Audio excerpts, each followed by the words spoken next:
أعوذ بالله السميع العليم من الشيطان اللعين الرجيم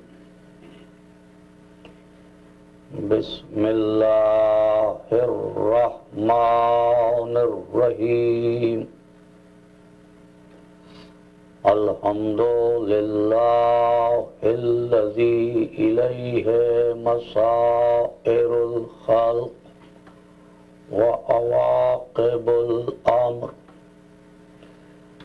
نحمده على عظيم إحسانه ونير برهانه ونوامي فضله وامتنانه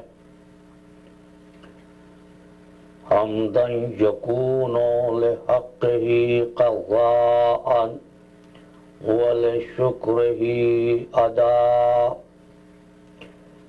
لم يولد سبحانه فيكون في العز مشاركة ولم يلد فيكون مورثا هالكا لم يتقدمه وقت ولا زمان ولم يتعاوره زيادة ولا نقصان جلت عظمته والصلاة والسلام على سيد أصل ما في الوجود سر الله في كل موجود نقطة دائرة الوجود صاحب اللواء الحمد المقام المحمود أبي القاسم محمد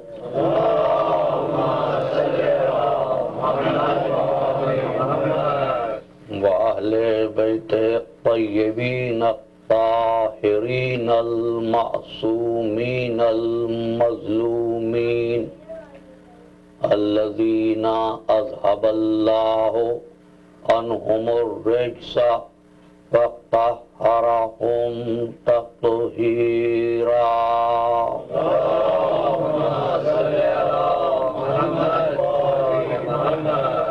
أما بعد فقد قال الله تبارك وتعالى في محكم كتابه المبين وهو أصدق الصادقين بسم الله الرحمن الرحيم الله نور السماوات والأرض مثل نوره كمشكاة فيها مصباح المصباح في زجاجة الزجاجة كأنها كوكب دري يوقد من شجرة مباركة زيتونة لا شرقية ولا غربية يكاد زيتها يضيء ولو لم تمسسه نار نور على نور يهدي الله لنوره من يشاء ويضرب الله الأمثال للناس والله بكل شيء عليم صلوات اللهم صل على محمد برائے خوشنودی امام زمانہ بلندر صلوات اللهم صل على محمد نعرہ حیدری انسانیت اور رابطہ الہی ہیومینٹی اینڈ ڈیوائن کمیونیکیشن کے عنوان پر چھٹی صحبت سے مخاطبت کا شرف حاصل کیا جا رہا ہے۔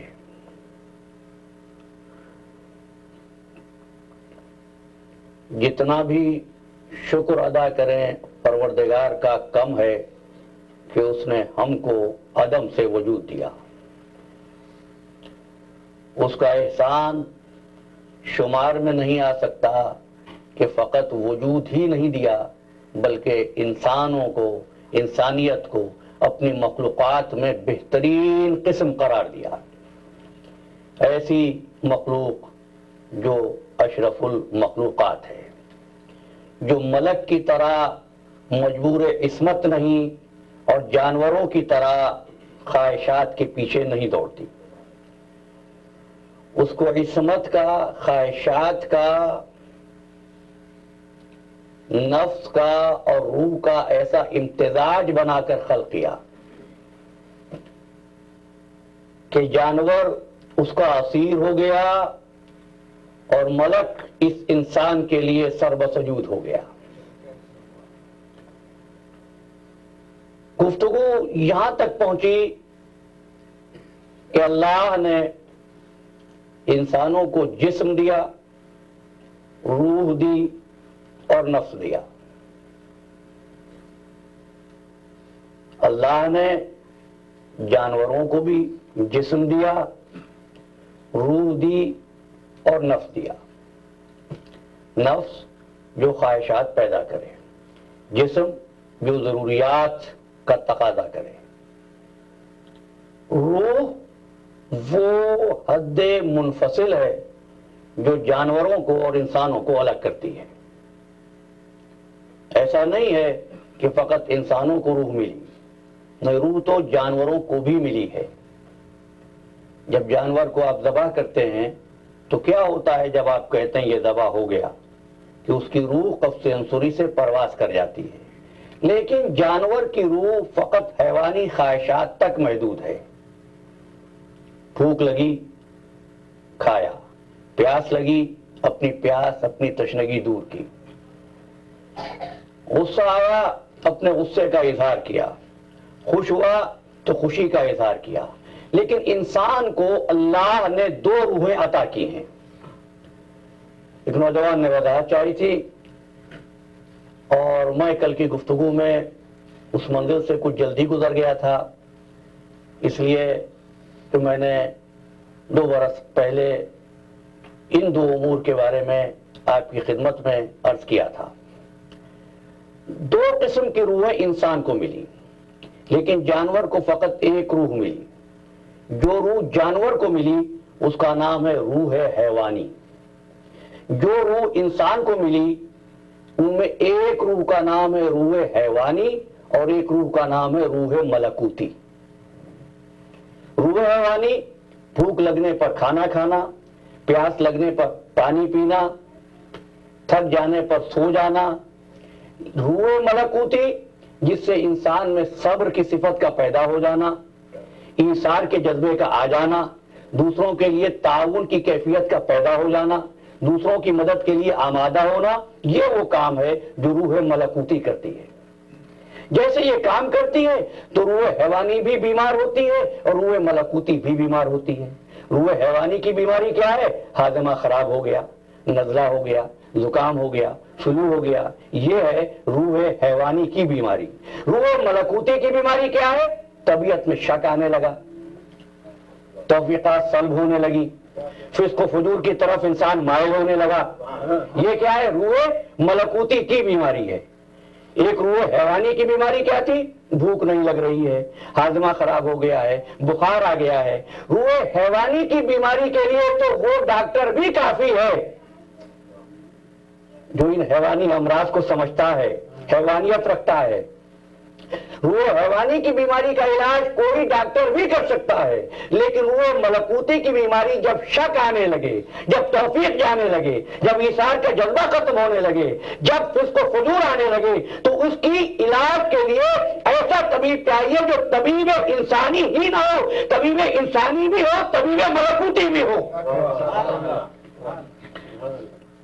اور جب اس فرق کو آپ سمجھ گئے تو اب آپ کی خدمت میں عرض کروں کہ پروردگار عالم نے انسانوں کو خلق کیا، آزادی ہے. ہم نے ثم نخرجکم طفلا سے گفتگو شروع کی تھی. جب یہ بچہ تھا. پھر یہ بڑا ہوا, اب اس کو اعضاء ملے, اپنے آپ کو اس نے جانوروں سے بہتر سمجھا. کس بنیاد پر انسان بہتر ہے جانور سے؟ جانوروں کے پاس عقل نہیں ہے, انسان کے پاس عقل ہے. پروردگار عالم نے جانوروں سے شکایت نہیں کی کہ تم آنکھیں رکھ کر دیکھتے کیوں نہیں, کان رکھ کر سنتے کیوں نہیں, دل رکھ کر سمجھتے کیوں نہیں. انسانوں سے شکایت کی ہے کہ تم آنکھیں رکھ کر دیکھتے کیوں نہیں, کان رکھ کر سنتے کیوں نہیں, دل رکھ کر سمجھتے کیوں نہیں, دماغ رکھ کر سوچتے کیوں نہیں. جانور سے شکایت اس لیے نہیں ہے کہ جانور کے پاس قوت عقل نہیں ہے. انسانوں کے پاس قوت عقل ہے, پھر بھی نہیں سوچتا, پھر بھی نہیں دیکھتا. اب ایک سوال کرتا ہوں, کیا انسان عقل سے دیکھتا ہے؟ نہیں عزیزو, جانور بھی تو دیکھتے ہیں نا, آنکھیں تو ان کے پاس بھی ہیں, انسان بھی دیکھتا ہے. دونوں کے دیکھنے میں فرق کیا ہے عزیزو؟ وہ دیکھتا ہے فقط بصارت سے, انسان دیکھتا ہے بصارت سے بھی اور بصیرت سے بھی. اس کے دیکھنے کے پیچھے عقل کی قوت کار فرما ہوتی ہے. دیکھتا عقل سے ہے, سورس عقل ہے, لیکن دیکھ آنکھوں سے رہا ہے. اگر کسی کی آنکھیں چھین لی جائیں یا بینائی چلی جائے, پھر اس سے کہا جائے سوچو, دیکھو, تو وہ سوچ تو سکتا ہے, دیکھ نہیں سکتا ہے.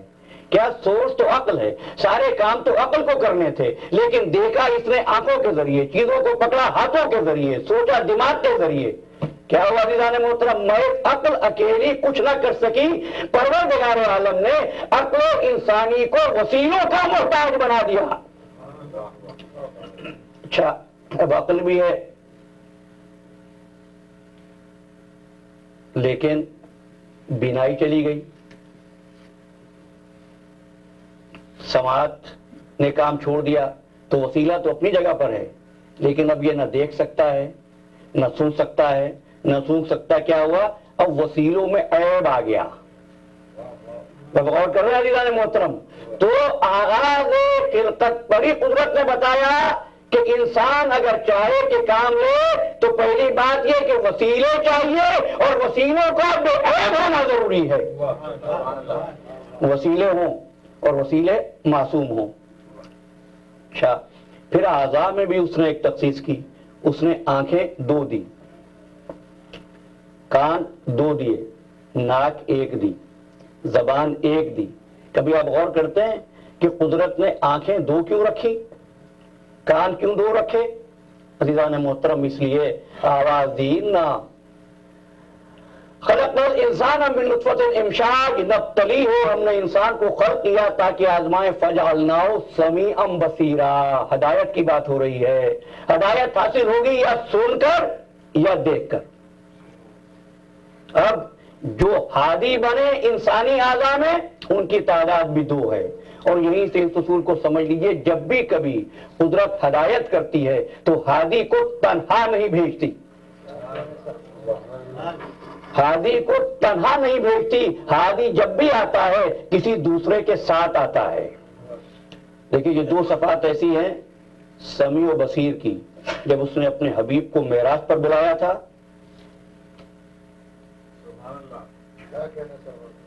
کیا فرمایا تھا؟ سبحان الذی اسری بعبدہ لیلا من المسجد الحرام الی المسجد الاقصی الذی بارکنا حولہ لنریہ من آیاتنا انہ هو السمیع البصیر. اس نے خود کو سمیع و بصیر کہا, پھر انسان کو سمیع و بصیر بنا دیا. سمیع و بصیر 2 ایسی صفات ہے کہ ہادی ہو تو سمیع و بصیر ہو, اور ہدایت پائے تو سمیع و بصیر ہو. اور ہادی جب بھی آئے ہمیشہ 2 کی تعداد میں آئے ہیں. زبان ہادی نہیں ہے, زبان ہدایت نہیں کرتی, زبان تو محض شرارت کرتی ہے. اسی لیے پروردگار عالم نے زبان کو 32 دانتوں کے پہرے میں ہونٹوں کے پھاٹک کے ساتھ دہن میں مقفل کر دیا ہے کہ یہ شرارت کرے گی. ہاں کان دو، آنکھیں دو، اس لیے کہ ان کا کام ہے ہدایت کرنا۔ جب بھی اس کی طرف سے ہادی آیا تو کبھی تنہا نہیں آیا۔ آدم ہادی نہیں بنے جب تک شیس آدم کے ساتھ نہیں آئے، نوح ہادی نہیں بنے جب تک سام نوح کے ساتھ نہیں آئے، ابراہیم ہادی نہیں ہوئے جب تک اسماعیل کا ساتھ نہیں ہو گیا، موسیٰ ہادی نہیں ہوئے جب تک ہارون کا ساتھ حاصل نہیں ہوا، یہاں تک کہ عیسیٰ آ گئے، آواز دی کہ عیسیٰ ہم ہدایت کا کام اکیلے سے نہیں لیتے، تو تم آسمان پہ چلے جاؤ۔ عیسیٰ غائب ہو گئے، پھر محمد اور مصطفیٰ آئے،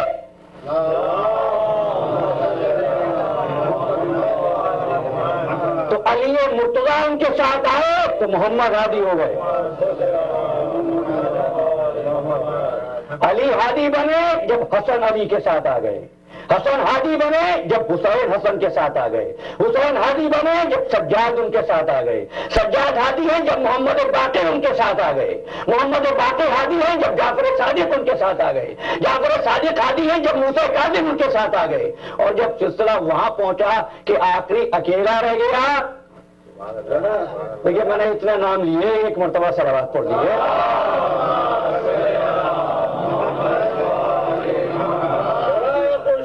امام زمانہ بلندر صلوات،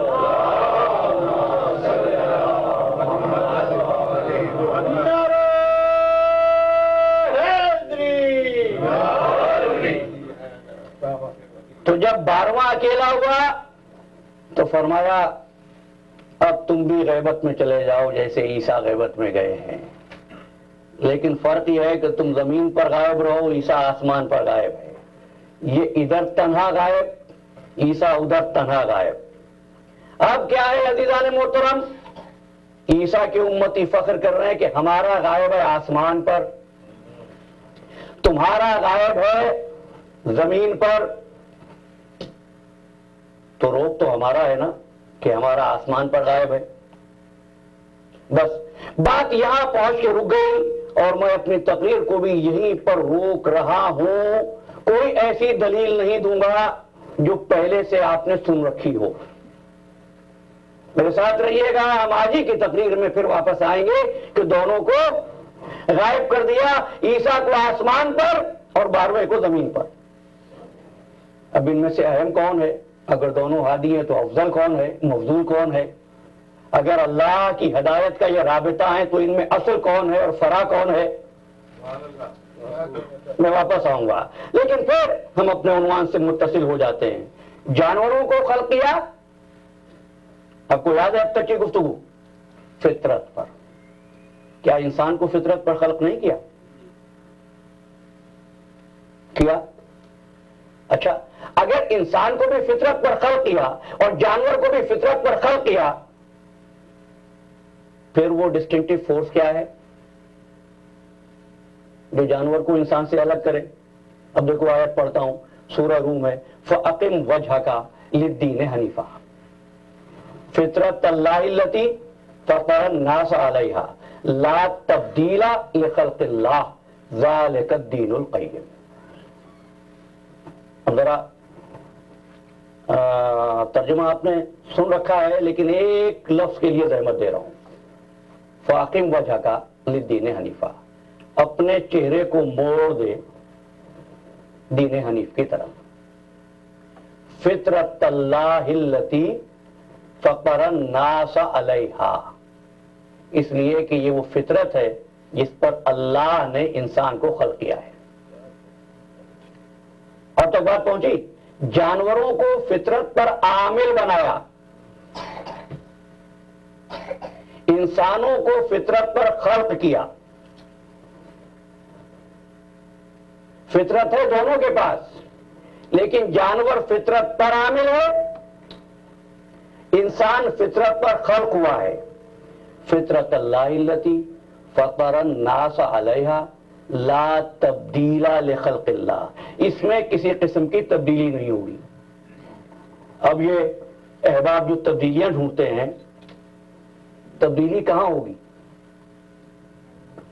یہی وجہ ہے عزیزو کہ اس نے دین اسلام کو تہذیب کے ساتھ عبارت نہیں کیا، تہذیب کے ساتھ ایسوسیٹ نہیں کیا، اس لیے کہ تہذیبیں وقت کے ساتھ بدل جاتی ہیں، فطرت کبھی نہیں بدلتی،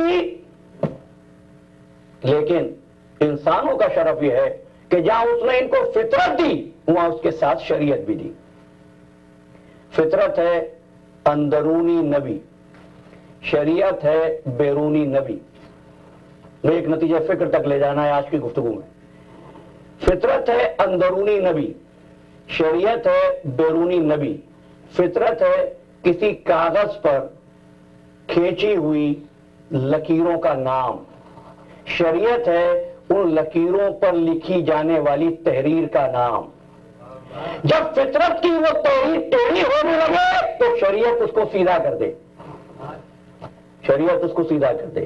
اب انسان کامیاب رہے گا وہی جو فطرت سے مطابق ہو، وہی کامیاب رہے گا جو فطرت سے مطابق ہو، اور جو فطرت سے ٹکرائے گا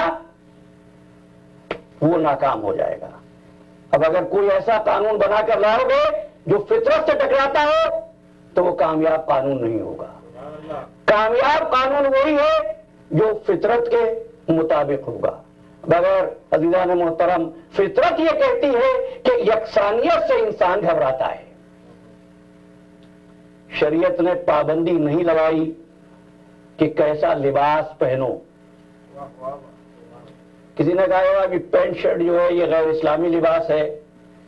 عزیزان محترم، کوئی لباس اسلامی لباس نہیں ہے، کوئی لباس غیر اسلامی لباس نہیں ہے۔ شرط یہ ہے کہ لباس کا مقصد اور لباس کی شرط پوری کرتا ہو۔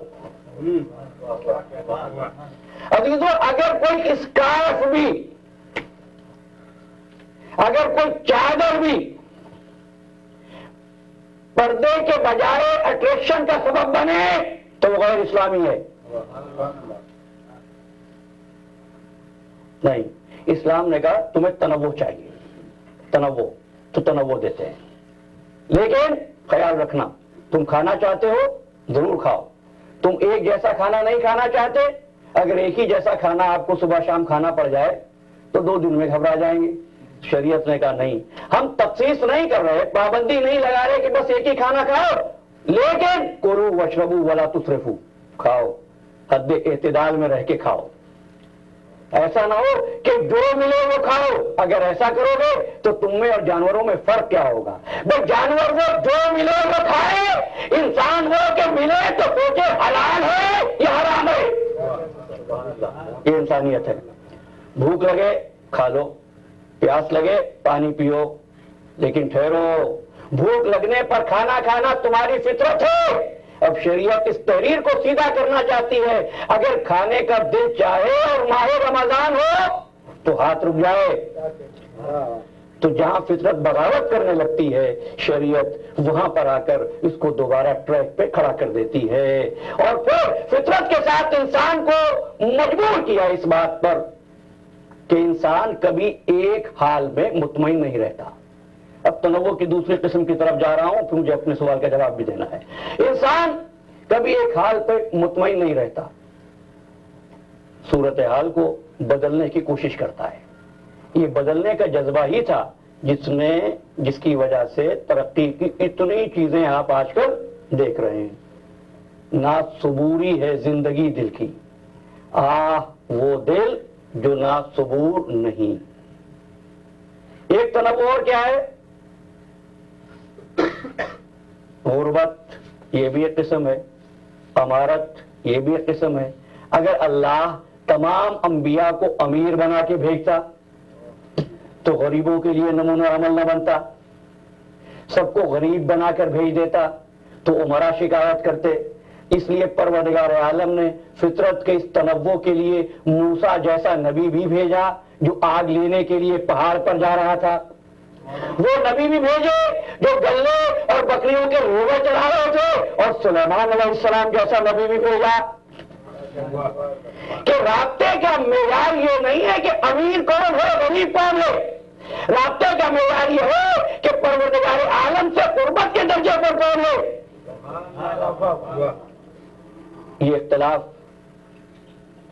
کیا ہوتا ہے؟ سورہ روم، وَمِنْ آیَاتِهِ، خلق السماوات والارض واختلاف السنتکم والوانکم ان فی ذالک لآیات للعالمین. دیکھو یہ جو زبانوں کا اختلاف ہے، جو لوگ مختلف زبانیں بولتے ہیں، یہ کوئی بری بات نہیں ہے. یہ جو رنگوں کا فرق ہے، شکلوں کا فرق ہے، فرمایا انا فی ذالک لآیات، ان میں ہماری نشانیاں ہیں. نشانی کس کو کہتے ہیں عزیزو؟ نشانی اس حقیقت کو کہتے ہیں کہ اس پر غور کر کے کوئی ایسی حقیقت پتا چلے جس کا سولوشن ہم کو اب تک نہیں ملا. ہم تلاش کر رہے ہیں کہ رابطہ الہی کیسے ہو، اور وہ فرما رہا ہے کہ ہم نے نشانیوں کو چھپایا زبانوں کے اختلاف سے. زبانوں کا اختلاف کیا ہے؟ عزیزان محترم، اگر کوئی ایسا مقرر یہاں آ جائے جو ایسی زبان بولتا ہو جو آپ نہ بولتے ہوں گے، تو وہ آپ تک اپنی بات نہیں پہنچا سکتا، آپ اس کی بات کو نہیں سمجھ سکتے. تو کیا کریں گے عزیزان محترم؟ کسی مترجم کو لائیں گے، کسی ٹرانسلیٹر کو لائیں گے. ٹرانسلیٹر اس کی بات سنے گا اور آپ کی زبان میں آپ تک پہنچائے گا. آپ کوئی سوال کرنا چاہیں گے تو آپ کا سوال سنے گا، اس کی زبان میں ترجمہ کر کے اس تک پہنچائے گا. یہ ہوتا ہے جب اس دو چیزوں کے درمیان، دو قوتوں کے درمیان میں رابطہ قائم کیا جاتا ہے. سمجھ گئے؟ جہاں پر دو مختلف ہوں، ایک بلند ہو ایک پست ہو، دو مختلف ہوں، تو وہاں پر اس طریقے سے آپ رابطہ قائم کرتے ہیں، کوئی ایسا ڈھونڈتے ہیں جس کی سرحدیں اس سے بھی ملتی ہوں اور ادھر سے بھی ملتی ہوں. بس عزیزو، انسانیت جب یہ چاہے کہ اللہ سے رابطہ قائم کرو تو پھر کوئی ایسا ذریعہ ڈھونڈے، ایسا وسیلہ ڈھونڈے کہ وہ خالق سے بھی ملا ہوا ہو، بندوں سے بھی ملا ہوا ہو، خالق سے اتنا قریب ہو خالق کا جلوہ نظر آئے، اور بندوں سے اتنا قریب ہو کہ بندوں کو اپنے جیسا بشر نظر آئے. اور محمد آل محمد بلندر صلوات.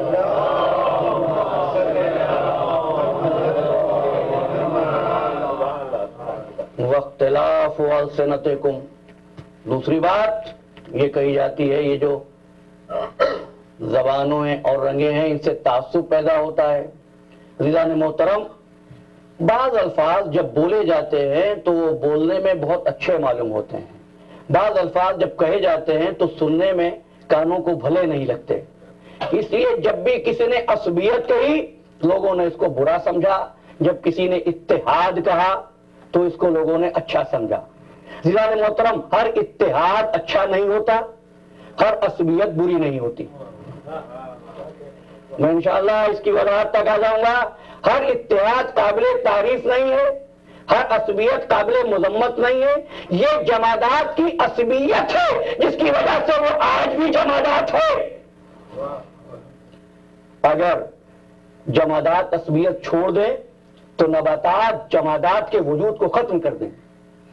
نباتات اگر عصبیت چھوڑ دیں تو حیوانات ان کے وجود کو ختم کر دیں. اگر حیوان عصبیت چھوڑ دے تو توجہ کیجیے گا، اگر حیوان عصبیت چھوڑ دے تو انسان اس کی نسلوں کو ختم کر دے. اگر انسانوں کی آبادی میں اقلیتیں عصبیتیں چھوڑ دیں تو اکثریتیں غالب آ جائیں گی. اپنے وجود کو باقی رکھنے کے لیے صیانت ذات کی، سیلف پریزرویشن کی ضرورت ہوتی ہے. پھر مجھے صرف اتنا کہنا تھا، اس کی وضاحت کروں گا کسی وقت میں، اس لیے کہ اپنے سوال کا جواب ضرور دینا ہے. اللہ نے تنوع کا تقاضا پورا کرتے ہوئے کسی کو غریب بنایا، کسی کو امیر بنایا، اور بتایا کہ رابطے کا معیار یہ نہیں ہے کہ غریب کون ہے امیر کون ہے. رابطے کا معیار یہ وہ علم کس کے پاس ہے، رابطے کی صفت کس کے پاس ہے، رابطے کی خصوصیت کس کے پاس ہے. ایک وہ نبی جو بکریاں چراتا تھا، ایک وہ نبی جو جنوں انسوں وحوش و طیور پر حکومت کرتا تھا. کون؟ نبی عرض کیا حضرت سلیمان علیہ السلام نبی ہیں، اور ان کے سر پر ہمیشہ پرندے سایہ کیے رہتے ہیں. ایک دن کیا ہوا، وَتَفَقَّدَتِ الطَّيْرُ فَقَالَ مَا لِي لَا أَرَى الْهُدْهُدَ أَمْ كَانَ مِنَ الْغَائِبِينَ. جب پرندے سایہ کیے ہوئے تھے ایک جگہ سے، ایک مقام سے، سلیمان کے سر پہ دھوپ پڑی تو سلیمان نے کہا فقالی فمالی مالیا لا الہدہد ام کان من الغائبین، کیا ہوا؟ ہدہد نظر نہیں آتا، کیا یہ غائب ہو گیا ہے؟ پھر فرمانے لگے لَأُعَذِّبَنَّهُ عَذَابًا شَدِيدًا، میں اس ہدہد کو سخت سزا دوں گا، اور لَأَذْبَحَنَّهُ یا اس کو ذبح کر دوں گا، اور لَيَأْتِيَنِّي بِسُلْطَانٍ مُبِينٍ یا میرے پاس کوئی روشن دلیل لائے۔ تھوڑی دیر گزری تھی، سورہ نمل کی آیتیں، تھوڑی دیر گزری تھی کہ ہدہد آ گیا، اور ہدہد نے آتے ہی کہا کہ نبی خدا مجھے دیر ہو گئی، وجہ یہ تھی کہ میں آج ایک ایسی جگہ دیکھ کر آیا ہوں، ایک ایسا ملک دیکھ کر آیا ہوں جہاں پر ایک عورت حکومت کرتی ہے، سب اس کا اتنا احترام کرتے ہیں کہ سجدہ بجا لاتے ہیں۔ اچھا اگر یہ بات ہے تو سلیمان علیہ السلام نے خط لکھا، اس خط کو سورہ نمل میں نے ریکارڈ کیا ہے، وَإِنَّهُ مِن سُلَيْمَانَ وَإِنَّهُ بِسْمِ اللَّهِ الرَّحْمَنِ الرَّحِيمِ، یہ خط ہے سلیمان کی طرف سے، اور خط کا آغاز ہوا بسم اللہ الرحمن الرحیم۔ یہ واحد موقع ہے، صرف یہی موقع ہے کہ جہاں سوروں کے درمیان میں بسم اللہ الرحمن الرحیم آیا ہے۔ اللہ تعالی علیہ وَأْتُونِي مسلمین، پیغام دے رہے ہیں، خط لکھ رہے ہیں کہ سرکشی نہ کر، یہ لوگوں سے جو عبادت لے رہی ہے نہ لے، تجھ کو حق نہیں ہے لوگوں کو اپنے حضور میں سجدہ کروانے کا، وَأْتُونِي مسلمین، مسلمان ہو کر میرے پاس آ جا۔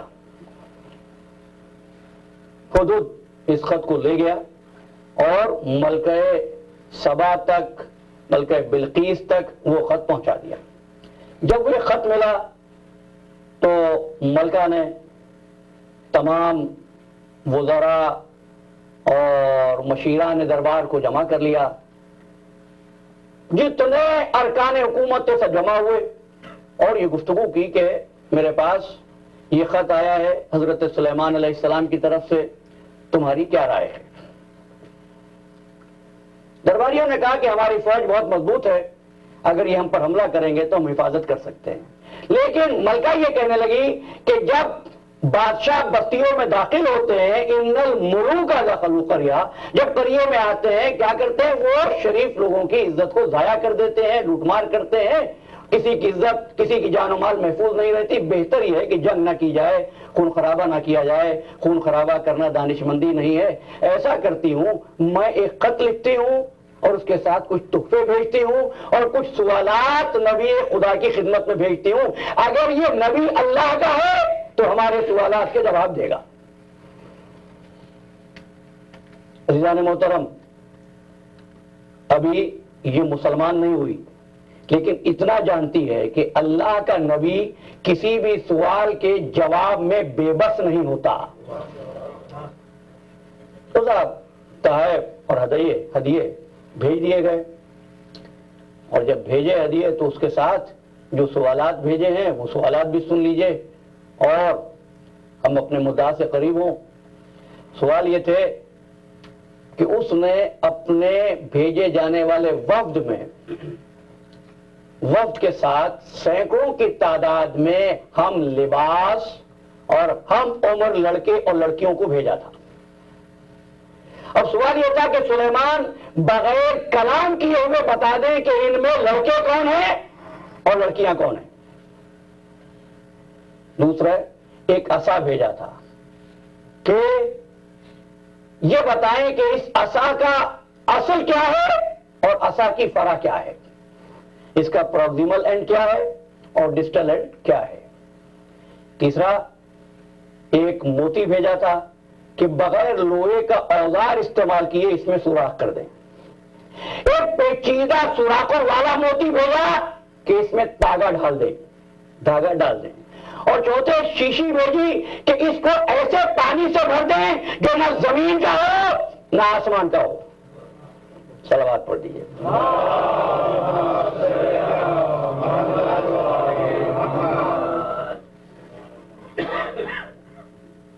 ادھر سے یہ تیاری تھی، ادھر سلیمان درباریوں سے کہنے لگے قال یا ایھا الملاؤ ایکم یاتینی بعرشھا قبل ان یاتونی مسلمین، تم میں سے کون ہے جو تخت بلقیس کو اس کے آنے سے پہلے لے آئے؟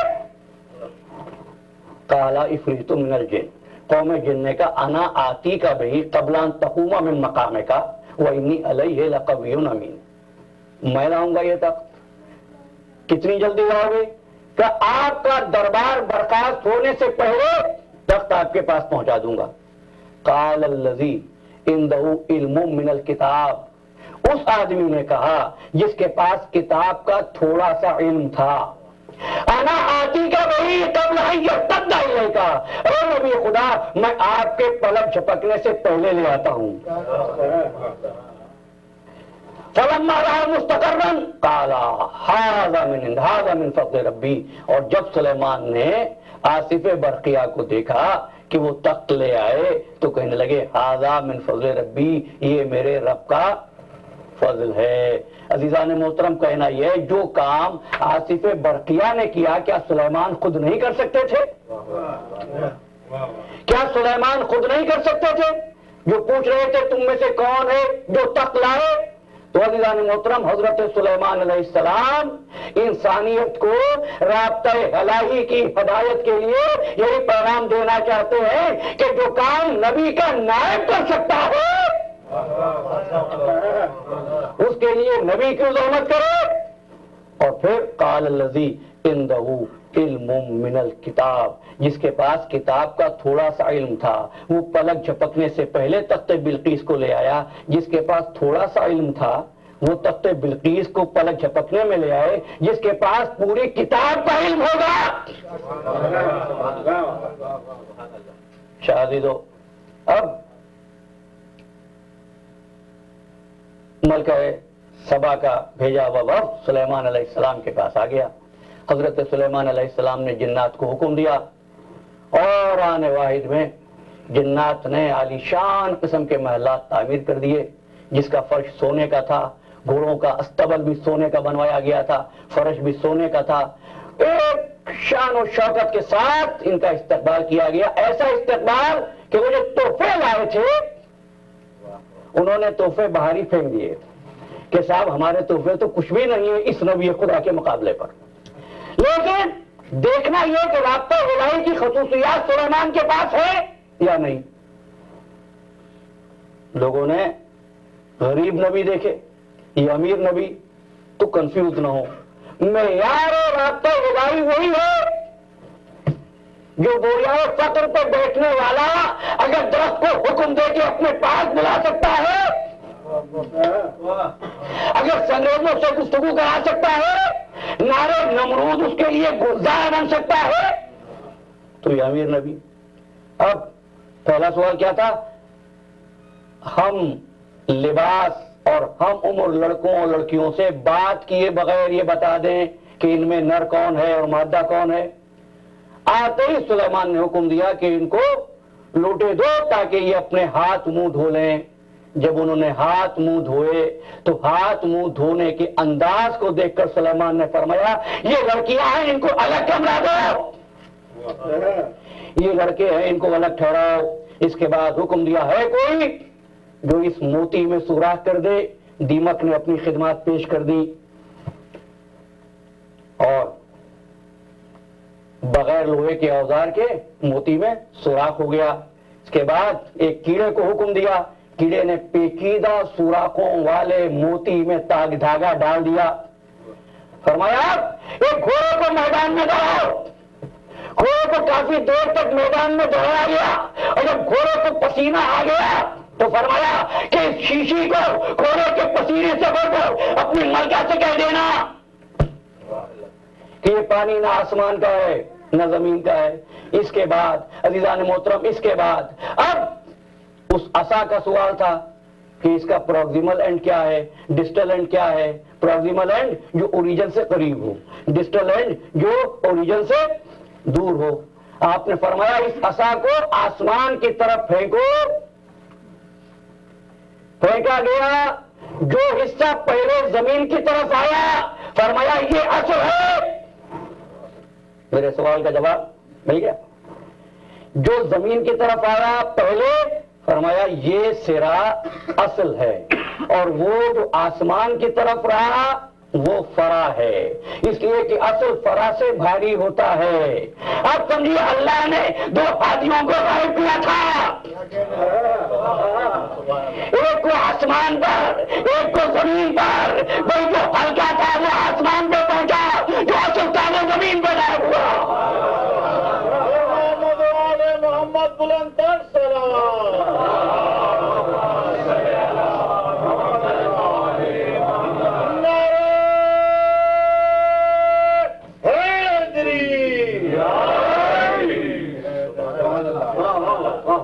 عزیزان محترم، میری عادت نہیں ہے میں واقعات بیان نہیں کیا کرتا، لیکن یہ بات میں نے اس لیے آپ کی خدمت میں پڑھ دی کہ اگر میں یہ کہتا کہ کوئی ہلکا تھا اس کو قدرت نے آسمان پر بلا لیا،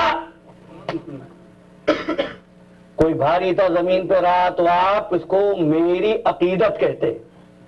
میں نے اس لیے اللہ کے نبی کی زبان سے یہ اصول آپ تک پہنچایا کہ ہمیشہ اصل بھاری ہوا کرتا ہے اور فرا ہمیشہ ہلکا ہوتا ہے، ہلکی ہوتی ہے۔ عزیزان محترم، بس یہی بات تھی کہ جب بھی کبھی اصل و فرا میں مقابلہ ہوا ہے تو ہمیشہ اصل کو ترجیح دی گئی ہے۔ یہ حدیث اپنی جگہ پر صحیح کہ روز قیامت سب سے پہلے نماز کی پرسش ہوگی، لیکن بات کیا تھی کہ نماز بھی عام آدمی کی نماز نہیں تھی، نماز تھی صاحب معراج کی نماز۔ نماز کا افضل رکن ہے سجدہ، صاحب معراج کی نماز کا افضل ترین رکن سجدہ، اور نواسا پشت پر آ کر سوار ہو گیا۔ اب کیا ہوا؟ عزیزو، سجدہ طولانی ہو گیا۔ سبحان ربی الاعلی و بحمدہ، سبحان ربی الاعلی و بحمدہ، حضور نے فرمایا سجدہ اتنا طولانی ہوا کہ اصحاب کو شک ہونے لگا کہ کیا بات ہے، گردنیں اٹھا اٹھا کر دیکھنے لگے۔ بھئی پورا واقعہ نہیں بیان کرنا ہے، لیکن حضور کا سجدہ طولانی ہوتا گیا۔ سنیے گا عزیزان محترم، حضور فرماتے ہیں کہ مجھ کو جبریل امی نے آ کر یہ کہا کہ محمد سر سجدے سے نہ اٹھانا جب تک حسین خود پشت سے نہ اتر جائے، جب تک حسین خود پشت سے نہ اتر آئے۔ تو اب رسول کس بات کا انتظار کر رہے ہیں؟ تو نماز کا فلسفہ کیا ہے؟ نماز پڑھتے ہوئے غیر خدا کا خیال نہ آئے۔ ہونا تو یہ چاہیے تھا کہ جبریل امی آ کر یہ کہتے اللہ کے رسول آپ نماز پڑھتے رہیے، آپ نہ سوچیں حسین کے بارے میں، جب حسین اتریں گے میں بتا دوں گا۔ نہیں، جبریل نے ایسا نہیں کیا، بلکہ حکم یہ ہوا کہ نہ اٹھانا جب تک حسین خود پشت سے نہ اتر آئے۔ گویا کہ رسول سبحان ربی الاعلی و بحمدہ کہہ رہے ہیں، دماغ حسین کی طرف ہے۔ 10 مرتبہ کہا، پھر سوچا حسین اترا یا نہیں، جب دیکھا ابھی بھی حسین پشت پر ہے، پھر سجدہ طولانی ہو گیا۔ گویا کہ عزیزان محترم نماز قبول ہی اس وقت ہوتی ہے جب لبوں پر ذکر الہی ہو، قلب میں یاد حسین ہو۔ تو عزیزو، اب حسین نے امت کو ایک اصول دیا، سرکار دو عالم نے اس پر مہر توثیق ثبت کی۔ بس وہ اصول سنیے، جب اصحاب نے پوچھا یا رسول اللہ سجدہ طولانی کیوں ہو گیا، تو فرمایا کیا تم دیکھ نہیں رہے تھے کہ میری پشت پر میرا حسین سوار تھا؟ اور اس وقت ایک جملہ فرمایا ہے، ان الحسین اصل الصلاۃ، میرا حسین ہی اصل نماز ہے، میرا حسین ہی اصل نماز ہے۔ فرا میں حالات کے مطابق تبدیلی ہو سکتی ہے، اصل کو اس کے مقام سے نہیں ہٹایا جاتا۔ رسول نے حسین کے لیے نماز نہیں چھوڑی۔ میں ایک بات کہہ رہا ہوں جوانوں کو، ماتمی نوجوانوں کو، دوستوں کو، حسین نے حسین کے لیے نماز نہیں چھوڑی، نماز کے لیے حسین کو نہیں چھوڑا، بھائی نماز بھی ساتھ، حسین بھی ساتھ۔ عبادت کا اصول یہ لبوں پہ ذکر الہی، دل میں یادیں اٹھائے. توازن، مقابلہ نہ کرو، کمپیئر نہ کیا کرو، یہ غلط فیشن ہے. کیا افضل ہے مولانا، نماز یا مجلس؟ ایک بات عرض کر دوں اور انشاءاللہ کل یہیں سے گفتگو شروع کریں گے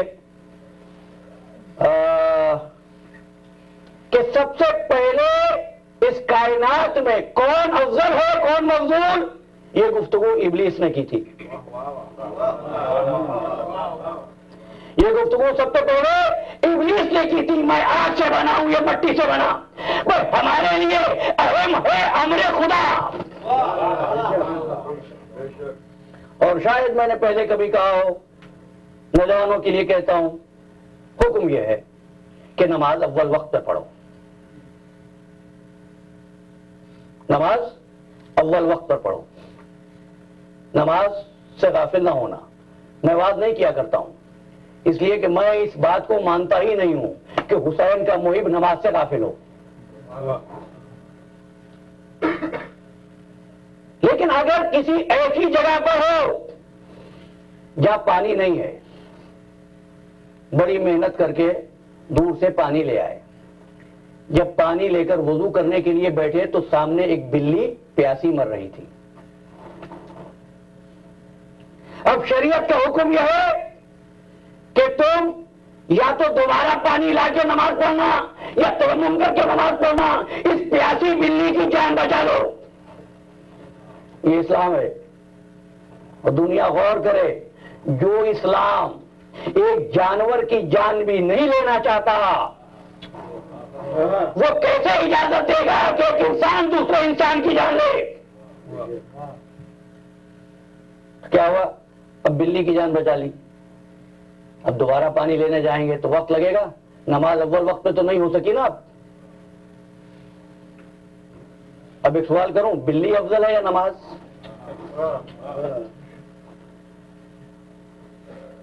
عزیزوں، نہ بلی افضل ہے نہ نماز افضل ہے. افضل ہے اہم ہے حکم خدا. باقی ایک سوال روح سے متعلق ہوا تھا کل کی گفتگو میں کہ یہ بات عرض کر رہا ہوں، قرآن مجید اور ذکر اہل بیت یہ دو ایسی چیزیں ہیں کہ نہ قرآن اہل بیت کا ساتھ چھوڑتا ہے نہ اہل بیت قرآن کا ساتھ چھوڑتے ہیں. کیوں؟ اس لیے کہ جو کچھ اہل بیت نے کیا ہے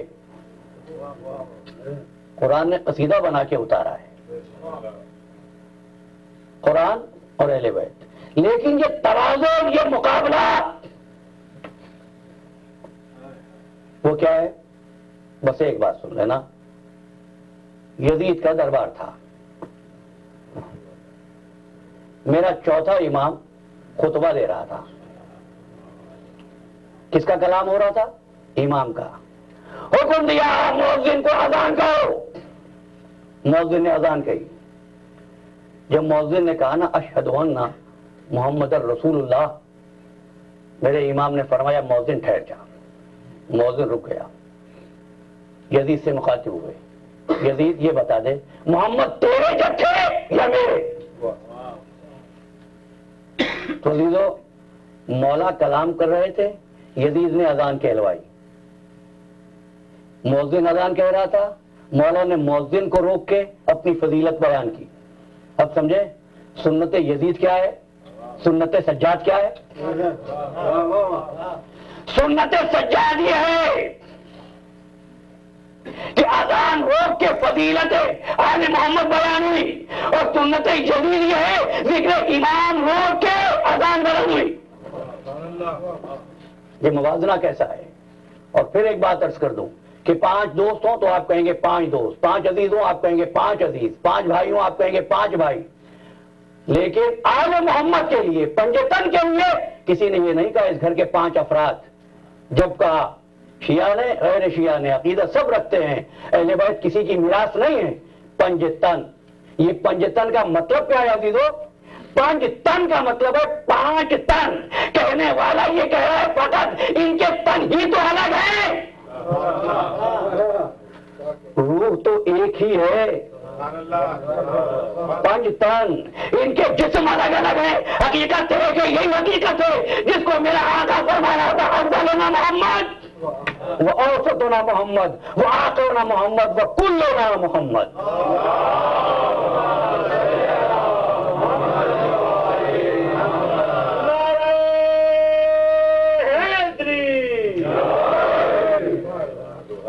اور انہی میں جن کی روح ایک جیسی، جن کی روح ایک، فقط تن الگ، کوئی ایک ایسا بھی تھا جو خلق میں، خلق میں اور منطق میں رسول کی شبیہ تھا. بس وقت ختم ہو گیا. اور یہ بات میں نہیں کہتا، یہ بات کسی خطیب کی نہیں ہے، یہ بات زبان معصوم کی ہے. کیا فرماتے ہیں؟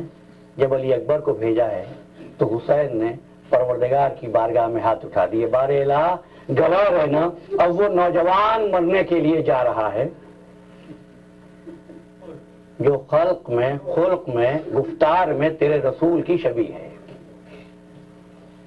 اکبر گفتار میں، کردار میں، رفتار میں، انداز تبسم میں، عنوان تکلم میں رسول اللہ کی شبیہ تھے. جب نانا کی زیارت کا جی چاہتا تھا تو حسین علی اکبر کو دیکھا کرتے تھے. ایسا تھا علی اکبر.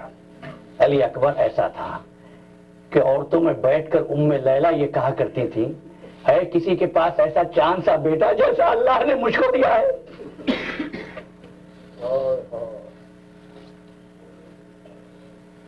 کہتے ہیں جب یہ قافلہ بازار شام سے گزر رہا تھا اور علی اکبر کے سر کو کسی نے نوحنوں کے نیزہ پہ دیکھا تو دیکھنے والی عورتوں میں سے کسی نے کہا کہ چاند سا چہرہ ہے، خدا کرے اس کی ماں پہلے نہ ہو. تو ایک مرتبہ یہ کہا تم نے لیلا نے سنی تو کہنے لگی ارے میں بد نصیب، میں تو کھیاری اس کی ماں ہوں. یہ ہے علی اکبر. کیسا وقت تھا آل محمد کے گھرانے پر. سوچنا تو صحیح مقصد کربلا جس کے لیے علی اکبر کی جوانی حسین نے قربان کر دی. اور جب گھر والے جانے لگے ہیں اصحاب حسینی کے بعد، سب سے پہلے حسین مظلوم کربلا نے علی اکبر کو مخاطب کر کے فرمایا، تقدم ولدی یا بنیا، میرے لال اب تم مرنے کے لیے جاؤ. میں نے کسی مقتل میں نہیں پڑھا کہ جب کسی شہید کو بھیجا ہو تو حسین نے کسی سے کچھ کہا ہو کہ جا کر خیمے کے اندر جا کر اپنی ماں سے اجازت لے آؤ. نہیں، قاسم ضرور گئے خیمے میں لیکن یہ کہنے کے لیے گئے ہیں کہ اماں چچا جان اجازت نہیں دیتے. عباس ضرور گئے خیمے میں سکینہ بی بی سے مشق لینے کے لیے، لیکن علی اکبر کو حسین ابن علی حکم دیتے ہیں، بیٹا علی اکبر مجھ سے نہیں، پہلے جا کے زینب سے رخصت ہو لو. ارے میں نے 18 برس کی جس نے پالا ہے، جا کر زینب سے اجازت لے لو.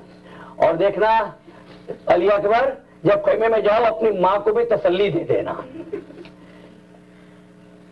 کیسی مشکل ہوگی علی اکبر کو، کس طرح ماں کو راضی کریں، کس طرح تو بھی اماں کو الوداع کریں.